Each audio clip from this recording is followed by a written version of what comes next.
Ngenes, di saat sedang susah-susahnya, Bambang Tri kini ditinggal sendirian. Ditulis oleh Ferry Fadli dari laman siwar.com.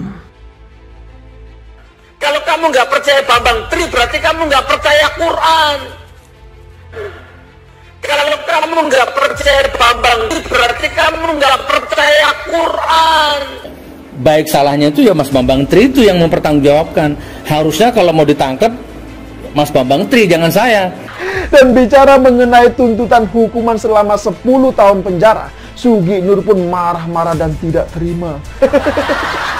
Bahkan sebelum menjalani sidang tuntutan, dia juga sempat mengatakan bahwa seharusnya yang bertanggung jawab itu dan diproses hukum itu adalah Bambang Tri, bukan dirinya. Begitu kata Sugi Nur. Lah kok enaknya saja Sugi Nur ini bilang seperti itu. Lah ini gimana ceritanya? Lah yang mengundang Bambang Tri itu kan di acara podcast dia sendiri. Terus yang menyebarkan ujaran kebencian, berita bohong dan melakukan mubahalah itu juga dia sendiri. Jadi ya sudah benarlah kalau keduanya ini diproses secara hukum, benar gak? Sebenarnya, kalau melihat apa yang dilakukan oleh Presiden Jokowi tidak ada yang merugikan rakyat. Ia tidak korupsi, ia tidak memberangus lawan politik seperti yang dilakukan Soeharto dulu, dan tidak menculik orang-orang yang tidak disukainya. Selama ini orang yang mengkritiknya aman-aman saja. Yang ditangkap dan dijebloskan ke penjara itu bisa dipastikan bukan karena mengkritik pemerintah, tapi karena melakukan ujaran kebencian atau menyebarkan berita bohong. Seperti Hermawan Susanto yang ditangkap oleh tim Jatanras Polda Metro pada 2020. Ia ditangkap bukan karena mengkritik Jokowi, tapi karena mau memenggal kepala presiden. Jelas dong, mengkritik dan mau memenggal kepala orang adalah dua hal yang berbeda, apalagi kepala negara. Jangankan mengancam mau memenggal kepala presiden, mengancam hendak memenggal kepala tetangga saja bisa masuk penjara, yaitu melanggar KUHP pasal 369 ayat 1. Bagi pelaku pengancaman, bisa dipidana penjara paling lama 4 tahun dan melanggar Undang-Undang ITE nomor 19 tahun 2016 pasal 45B. Begitupun dengan Bambang Tri yang sudah 2 kali masuk penjara. Bukan karena mengkritik kebijakan Jokowi, melainkan karena memfitnah orang nomor 1 di Indonesia itu. Pertama, ia menulis buku berisi hoax yang berjudul Jokowi Undercover, yang mana buku tersebut sengaja dibuat untuk menimbulkan rasa kebencian atau permusuhan kepada presiden. Terbukti buku itu dibuat tanpa didukung oleh sumber data yang valid, tidak menggunakan metode yang dapat dipertanggungjawabkan, serta tidak meminta klarifikasi dulu kepada presiden, anggota keluarga, dan orang terdekatnya sebelum diterbitkan.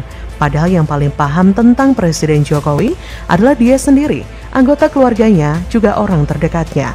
Sementara Bambang Tri, lah bukan siapa-siapanya presiden. Jadi bisa dibilang dia nggak ngerti apa-apa soal Presiden Jokowi. Karena perbuatannya tersebut, Bambang Tri divonis 3 tahun penjara kala itu. Kedua, seperti tidak ada kapoknya, ia juga menuduh Presiden Jokowi menggunakan ijazah palsu saat ikut Pilpres 2019. Lagi dan lagi tuduhannya itu tanpa disertai dengan bukti yang jelas alias hanya omdo. Lucunya, orangnya juga sama seperti Sugi Nur. Kalau Sugi Nur putus sekolah kelas 5 SD, Bambang Tri tidak menyelesaikan kuliah di jurusan pertanian Universitas Jenderal Sudirman. Dia kuliah saja nggak selesai kok, tapi sibuk ngurusi ijazah orang. Pengen ketawa tapi takut dimarahi Egy Sujana. Ngerinya meskipun tuduhannya tersebut tanpa bukti, Bambang Tri berani bersumpah kala itu. Ia melakukan sumpah mubahalah dengan dipandu Gus Palsu Sugi Nur. Yang prosesi sumpah itu kemudian diunggah di akun YouTube Gus Nur 13 Official. Nah, melihat kelakuan dua kadrun itu nggak beres, yaitu menggunakan praktik keagamaan atau mubahalah untuk kepentingan pribadi, yaitu menjatuhkan Presiden, Sekretaris Generasi Muda NU Dodo Baidowi akhirnya melaporkannya ke polisi terkait kasus penistaan agama. Hingga pada Oktober 2022, Bambang Tri ditangkap, ditetapkan sebagai tersangka kasus penistaan agama. Dan setelah polisi melakukan pendalaman, ternyata saudara kandung Bambang Sadono tersebut tidak hanya melakukan penistaan agama, tapi ia juga melakukan ujaran kebencian, juga menyebarkan berita bohong. Nah, posisi Bambang Tri saat ini bisa dibilang sedang susah-susahnya. Pasalnya, ia tak bisa lagi memenuhi kebutuhan istri dan anak-anaknya lantaran mendekam di balik jeruji besi.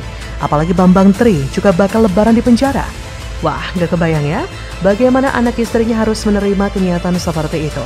Di saat anak-anak yang lain bisa bersama ayahnya di hari raya, sedangkan anak Bambang Tri tidak. Kemudian beberapa hari yang lalu, si orang jahat ini dituntut 10 tahun penjara oleh JPO. Alasannya, karena dia merupakan residivis atau pelaku kejahatan berulang-ulang. Memberikan keterangan berbelit-belit dan tidak menyesali perbuatannya. Tuntutan jaksa itu tentu akan menjadi pertimbangan tersendiri bagi majelis hakim untuk memberikan vonis. Artinya apa? Peluang Bambang Tri untuk mendapat hukuman yang berat terbuka lebar, bro. Apalagi yang ia fitnah 2 kali adalah kepala negara yang selayaknya dihormati. Gak kebayang ya bagaimana beratnya beban hidup yang dialami Bambang Tri. Bisa jadi beberapa hari ini ia tak nyenyak tidur dan nafsu makannya berkurang drastis lantaran pikiran yang begitu berkecamuk. Hal itu diperparah dengan dia ditinggal sendiri oleh kawan dan pengacara. 13 orang pengacara mengundurkan diri dari membela Bambang Tri. Penyebabnya karena haters Jokowi tersebut gak ada akhlak. Nahasnya teman seperjuangnya Bambang Tri yaitu Gus Nur juga meninggalkannya. Penceramah yang minim bekal ilmu agama itu mengatakan yang menuding Jokowi menggunakan ijazah palsu adalah Bambang Tri. Harusnya yang masuk penjara adalah Bambang Tri sendirian, bukan bareng dirinya. Asik ya? Emang kalau lagi susah jangankan teman sendiri dan pengacara, setan aja pura-pura nggak kenal. Semoga Bambang Tri bisa sadar pasca keluar dari penjara nanti bahwa tugas utama seorang lelaki adalah memenuhi kebutuhan anggota keluarganya, bukan sok-sokan hendak menjatuhkan presiden. Bagaimana menurut Anda?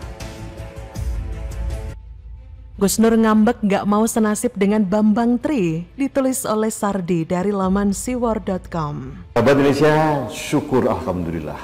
Akhirnya Bareskrim Mabes Polri menangkap cecunguk yang bernama Bambang Tri Mulyono dan Nur Sugi. Gus Nur gitu ya. Ini kan aneh gitu. Orang nggak jelas tapi menjadi Gus. Nah sekarang bikin repot satu Indonesia hanya gara-gara pernyataannya gitu. Gus Nur ibarat sedang jatuh terhempas dengan keras dan tertimpa tangga dari kayu jati padat. Ada tamparan keras untuk Gus Nur, yaitu dia dituntut 10 tahun penjara oleh JPU di Pengadilan Negeri Solo. Jaksa meyakini Gus Nur bersalah karena menyiarkan berita bohong dan dengan sengaja menerbitkan keonaran di kalangan rakyat bersama-sama. Kata Aprianto, memohon majelis hakim menjatuhkan hukuman pidana saudara terdakwa Suginur Harja atau Gus Nur selama 10 tahun, dikurangi masa tahanan terdakwa selama di dalam tahanan, dengan perintah terdakwa tetap ditahan. Ya, penonton sangat kecewa deh, padahal maunya sih 20 tahun aja, atau bila perlu 50 tahun aja deh, biar dia nggak usah keluar dari penjara. Rakyat juga bakal senang dan berterima kasih kepada JPU. Tuntutan di markup juga gak akan ada yang protes. Padahal sudah ada buktinya jika Gus Nur bersalah. Barang bukti berupa 1 flash disk berisi video unggahan channel YouTube Gus Nur 13 Official, 2 lembar screenshot postingan video pada akun YouTube Gus Nur 13 Official, dan juga 2 buah kursi. Kemudian barang bukti berupa kamera, stand mic, dan lainnya. Lihat podcast ucapan-ucapan Gus Nur dulu. Memang mulut orang ini sangat nggak beradab. Benci ke pemerintah tapi nggak ada alasan yang jelas. Benci doang entah karena apa. Sekarang dia kena batunya. Ibarat tupai jatuh dan pinggang patah meski sudah jago melompat. Suginur masih pura-pura bego dengan mengatakan isu ijazah palsu itu merupakan produk Bambang Tri. Ia mempertanyakan alasan tuntutannya sama dengan Bambang Tri. Kata Suginur, produk ijazah palsu bukan saya yang punya, tapi Bambang Tri yang punya. Dia pernah nuntut perdata di PN Jakpus. Dia yang nulis buku, observasi. Saya hanya YouTuber yang mengundang narasumber, tapi tuntutannya sama dengan Bambang. Suginur keberatan dengan tuntutan ini dan rencananya akan menyampaikan pleidoy pada persidangan pekan depan. Kalau Suginur memang punya niat baik, pastinya dia akan mengecek dulu kebenaran yang disampaikan Bambang Tri. Tapi dia ini malah menikmati, senang, puas dengan sesuatu yang gak jelas, bahkan bisa disebut sebagai kebohongan. Bambang Tri dikasih panggung, habislah si Gus Nur. Dia ikut menikmati, harus ikut bertanggung jawab. Sudah benar sih JPU tuntut 10 tahun, meski masih kurang lama. Bicara tentang Bambang Tri juga nggak kalah lucu. Sebanyak 13 pengacara yang membela Bambang Tri malah menyatakan mundur. Bambang Tri dulu sempat menggugat Jokowi soal tuduhan ijazah palsu dan sekarang sudah menjadi terdakwa kasus ujaran kebencian dan penistaan agama bersama dengan Suginur. Ibarat 2 orang sama-sama benci Jokowi. Ketemuan, satu frekuensi, satu tujuan, ngomongnya nyambung, tertawa puas saat menjelekan Jokowi tanpa alasan jelas. Sekarang dua-duanya kena. Suginur malah mau melarikan diri dan gak mau senasib dengan Bambang Tri. Cepet amat ya mereka cakar-cakaran. Menurut koordinator tim advokat Bambang Tri Solo, Andika Dian Prasetyo, pengunduran diri massal karena pada persidangan pekan lalu saat agenda pemeriksaan terdakwa, Bambang Tri memecat salah satu kuasa hukumnya, Zainal Mustafa. Pemecatan Zainal Mustafa ini membuat tim pengacara lain ikut mengundurkan diri. Mereka menyebut Bambang Tri sudah tidak butuh bantuan hukum dari para pengacaranya.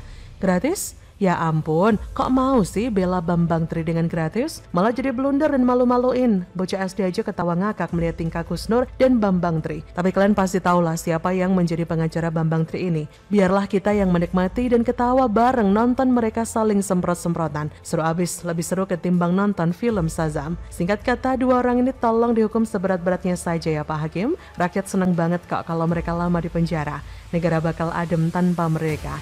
Jadi bagaimana menurut Anda?